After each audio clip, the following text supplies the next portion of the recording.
Good morning students. I hope कि आप सारे ठीक होंगे।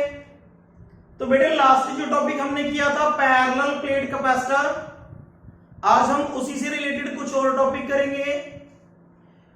आपको पता चल गया होगा कि पैरेलल प्लेट कैपेसिटर क्या होता है और पैरेलल प्लेट कैपेसिटर का कैपेसिटेंस कितना होता है। ये चीज हम ऑलरेडी कर चुके हैं। तो जो लास्ट टॉपिक हमने किया था पैरेलल प्लेट कैपेसिटर, उस पैरेलल प्लेट कैपेसिटर की जो दो प्लेट्स थी, उन प्लेट्स के बीच में जो मीडियम था वो फ्री स्पेस था, वहां पे वैक्यूम था। आज हम करेंगे कि अगर उन पैरेलल प्लेट्स के बीच में कोई मीडियम इंसर्ट कर दिया जाए, कोई हम स्लैब इंसर्ट कर दें, चाहे वो कंडक्टिंग है चाहे वो डाइइलेक्ट्रिक है, तो पैरेलल प्लेट कैपेसिटर के कैपेसिटेंस पे क्या इफेक्ट होगा। तो आज हम देखेंगे कि अगर हम पैरेलल प्लेट्स जो है कैपेसिटर की, उनके बीच में कंडक्टिंग स्लैब इंसर्ट करेंगे पहले, फिर हम उनके बीच में डाइइलेक्ट्रिक स्लैब इंसर्ट करेंगे और देखेंगे कि पैरेलल प्लेट कैपेसिटर के कैपेसिटेंस पे क्या इफेक्ट होता है। तो शुरू करते हैं हम। पहला जो हमारा टॉपिक है वो है capacitance of parallel plate capacitor with conducting slab. पहले हम कंडक्टिंग स्लैब इंसर्ट करेंगे और उसके बाद हम डाइइलेक्ट्रिक स्लैब इंसर्ट करेंगे। तो यहां पे हमारे पास ये पैरेलल प्लेट कैपेसिटर है। These are the two plates of parallel plate capacitor separated at a distance d, जिनको d डिस्टेंस के ऊपर रखा हुआ है। और हर एक प्लेट का जो एरिया है, area of each plate is a। दोनों जो प्लेट्स हैं उनका एरिया सेम है और कितना एरिया, a एरिया है। अब जो पैरेलल प्लेट कैपेसिटर होता है उनका कैपेसिटेंस कितना होता है, उसका कैपेसिटेंस होता है C is equal to A epsilon not over D। ये हम पहले कर चुके हैं। This is the capacitance of parallel plate capacitor. अब हमने क्या किया, इन प्लेट्स के बीच में एक कंडक्टिंग स्लैब इंसर्ट कर दी हमने। ये एक कंडक्टिंग स्लैब है जिसकी थिकनेस T है और एरिया A है। Now a conducting slab of area A and thickness T is introduced between two plates। दोनों प्लेट्स के बीच में इसको इंट्रोड्यूस कर दिया गया है, इसको इंसर्ट कर दिया गया है। The electric field in conducting slab is zero। जो कंडक्टिंग स्लैब होती है उसके अंदर का जो इलेक्ट्रिक फील्ड है वो जीरो होता है, क्योंकि electric field inside the conductor is zero. तो जो कंडक्टिंग स्लैब है उसके अंदर का जो इलेक्ट्रिक फील्ड है वो जीरो है। तो electric field inside the conducting slab is zero. और ओरिजिनल इलेक्ट्रिक फील्ड कितना है जो हमने अप्लाई कर रखा है, अप्लाइड इलेक्ट्रिक फील्ड कितना है, ई नॉट। यहां पे भी इलेक्ट्रिक फील्ड कितना है, ई नॉट। और इसके अंदर इलेक्ट्रिक फील्ड कितना है, जीरो। तो इसका मतलब इलेक्ट्रिक फील्ड इस जगह पे है और इलेक्ट्रिक फील्ड इस जगह पे है। इसके अंदर इलेक्ट्रिक फील्ड नहीं है, जीरो है। तो हम इतनी जगह और इतनी जगह का इलेक्ट्रिक फील्ड निकालेंगे पहले, और फिर हम उसी के लिए पोटेंशियल निकालेंगे। तो यहां पे क्या है, the original uniform electric field exist in thickness T D minus T। Total इसका जो डिस्टेंस है वो D है और T थिकनेस जो है, इस स्लैब की जो थिकनेस है वो T है। T के अंदर तो इलेक्ट्रिक फील्ड है ही नहीं, तो इलेक्ट्रिक फील्ड कितनी डिस्टेंस के अंदर है, टोटल D में से हमने T को माइनस कर दिया। तो इलेक्ट्रिक फील्ड कितनी डिस्टेंस में एग्जिस्ट कर रहा है, कितनी थिकनेस के अंदर एग्जिस्ट कर रहा है, D माइनस T। तो the original electric field exist in thickness D minus T। इतनी डिस्टेंस के अंदर हमारे पास इलेक्ट्रिक फील्ड है। अब हम पोटेंशियल निकालेंगे, potential difference between two plates. Potential difference निकालना है दोनों प्लेट्स के बीच में।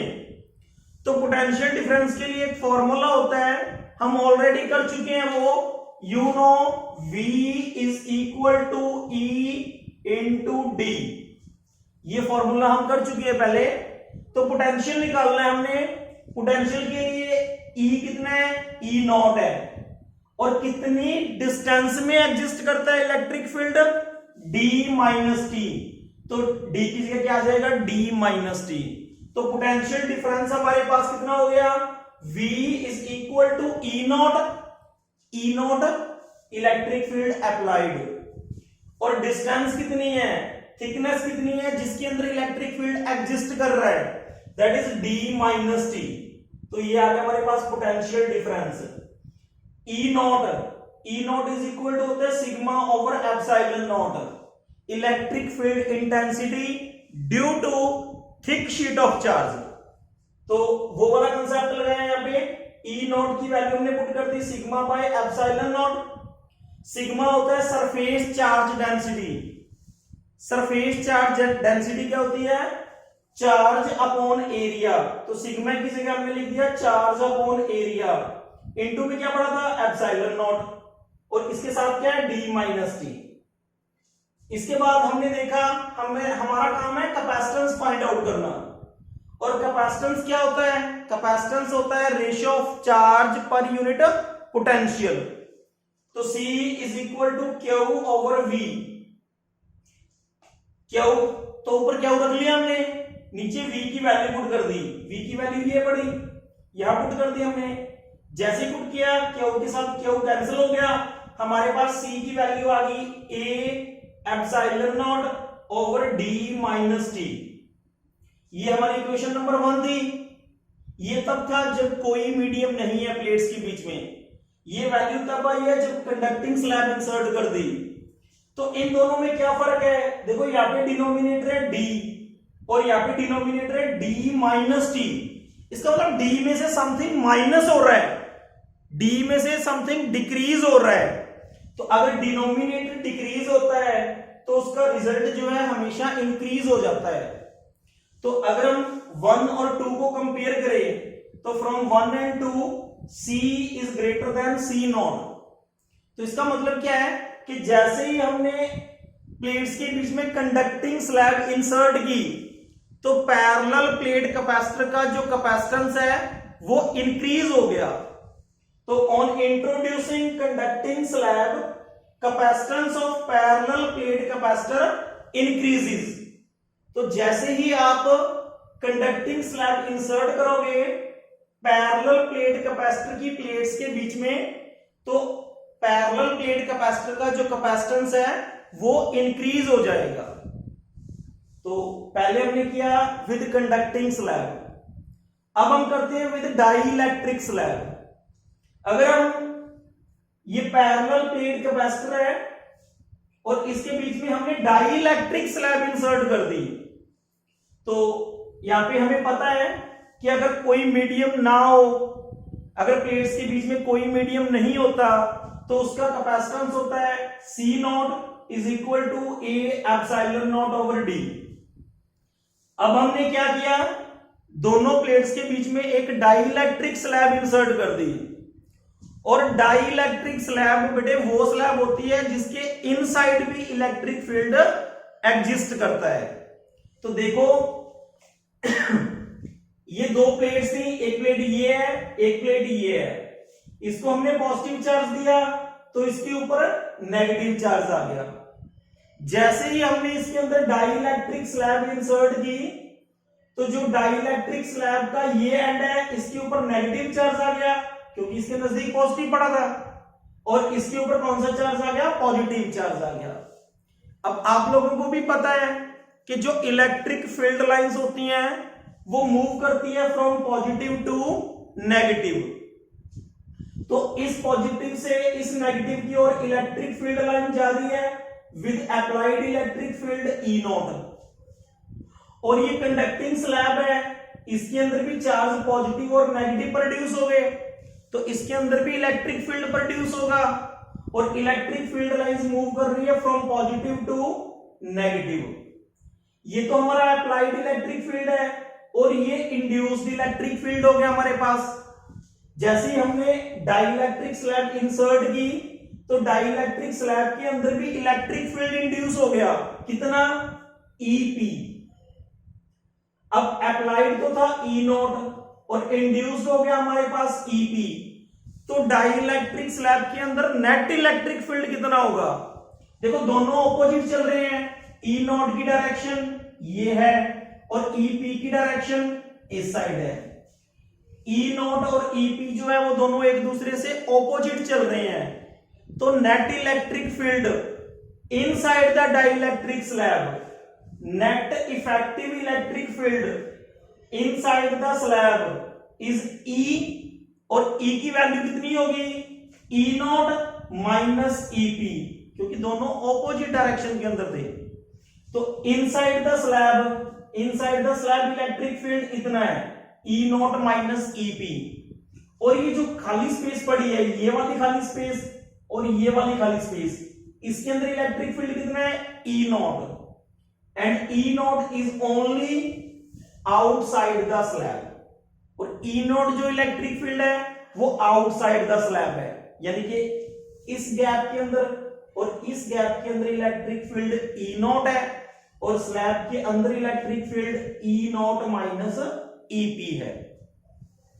पोटेंशियल निकालते हैं हम, potential difference between the plates. अब अभी आपको पता है पोटेंशियल डिफरेंस के लिए फॉर्मूला होता है E इंटू डी। अब यहां पे दो फील्ड एग्जिस्ट कर रहे हैं, एक फील्ड है ई नॉट और दूसरा है ई, और उसकी वैल्यू है ई नॉट माइनस ईपी। तो हम दोनों का पोटेंशियल निकालेंगे। तो पहले हम निकालते हैं इस स्पेस का, जो ये खाली वाली स्पेस है, इसके लिए हम पोटेंशियल निकालते हैं। इसके लिए पोटेंशियल कितना हो जाएगा, E not into D minus T. इसके अंदर इलेक्ट्रिक फील्ड ई नॉट है और ये डिस्टेंस जो ये खाली जगह है, इसकी डिस्टेंस कितनी होगी, डी माइनस टी। तो ये निकाल लिया हमने। और जो स्लैब है उसके अंदर पोटेंशियल कितना है, वो हो गया ई, क्योंकि इलेक्ट्रिक फील्ड ई है उसके अंदर, और उसकी थिकनेस कितनी है, टी। तो ये आ गया पोटेंशियल ऑफ डाइलेक्ट्रिक स्लैब। तो यहां से हमारे पास टोटल निकालना है हमने, तो नेट पोटेंशियल निकालना है, टोटल पोटेंशियल निकालना है, तो दोनों को ऐड कर दिया। तो potential difference between the plates of capacitor is equal to E not into D minus T plus E into T. अब you know E not over E, electric field in vacuum to the electric field in medium is equal to K, dielectric constant. तो E not over E is equal to K, हमने value निकालनी है ई की, तो ई को इधर ले गए और के को यहां ले आए, तो ई की वैल्यू आ गई ई नॉट ओवर के। तो हमने ई की जगह वैल्यू पुट कर दी ई नॉट ओवर के, बाकी सारा कुछ वैसे ही है। अब हमने क्या किया, यहां भी ई नॉट है, यहां भी ई नॉट है, ई नॉट को कॉमन ले लिया हमने, तो ये ई नॉट कॉमन निकाल लिया, अंदर रह गया डी माइनस टी और यहां से रह गया टी ओवर के, तो टी ओवर के। ये तो पोटेंशियल निकाल रहे हैं, ई नॉट की वैल्यू पुट कर दी सिग्मा ओवर एप्सिलॉन नॉट, और आगे पुट कर दिया सिग्मा की value charge upon area, Q over A epsilon not into D minus T plus T over के। ये तो पोटेंशियल डिफरेंस आया है। हमारा काम है कैपेसिटेंस निकालना, और कैपेसिटेंस क्या होता है, चार्ज अपॉन पोटेंशियल। तो चार्ज अपॉन पोटेंशियल की वैल्यू पुट कर दी, ये पड़ी पोटेंशियल की वैल्यू, ये पुट कर दी यहां पे, क्यू के साथ क्यू कैंसिल हो गया, तो सी की वैल्यू आ गई हमारे पास, C is equal to A epsilon not over D minus T plus T over K. इसके बाद क्या होता है देखो, अब क्या किया हमने, जो नीचे डिनोमिनेटर है वहां से हमने टी कॉमन निकाल लिया। कैसे टी कॉमन निकाला है, देखो आप कैसे निकालना है टी कॉमन। हमारे पास ये है C is equal to A epsilon not over D minus, यहां से और यहां से मैंने टी कॉमन निकाल लिया, तो टी कॉमन निकाल लिया, यहां पे क्या रह गया 1, माइनस का t कॉमन निकाला है। अगर माइनस का t कॉमन निकालूंगा तो यहां पे प्लस का 1 बचेगा और यहां पे बचेगा 1/k, -1/k। ये इक्वेशन नंबर 2 और ये है इक्वेशन नंबर 1। अगर आप ध्यान से देखो तो यहां पे डिनोमिनेटर में d है और यहां पे डिनोमिनेटर में d - t, यानी कि d में से अगेन समथिंग माइनस हो रहा है। d की वैल्यू जो है वो डिक्रीज हो रही है और अगर डिनोमिनेटर डिक्रीज होता है तो उसका रिजल्ट इंक्रीज होता है। तो फ्रॉम 1 and 2 से हम देखें तो from 1 and 2 c is greater than c0। तो आपने क्या किया था, आपने डाई इलेक्ट्रिक स्लैब इंसर्ट की थी और डाई इलेक्ट्रिक स्लैब को इंसर्ट करने से जो पैरेलल प्लेट कैपेसिटर है उसका कैपेसिटर क्या हो गया, इंक्रीज हो गया। तो on introducing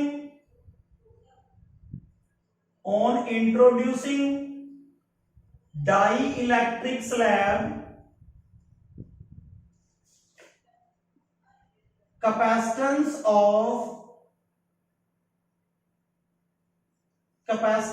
of parallel plate capacitor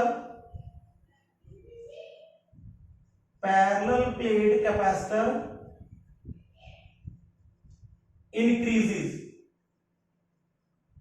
तो आपने देखा दोनों ही केस के अंदर, भले ही आप कंडक्टिंग स्लैब इंसर्ट कर रहे हो चाहे आप डाई इलेक्ट्रिक स्लैब इंसर्ट कर रहे हो, दोनों ही केस के अंदर क्या हुआ है, पैरेलल प्लेट कैपेसिटर का जो कैपेसिटेंस है वो ओरिजिनल वैल्यू से इंक्रीज हो जाता है।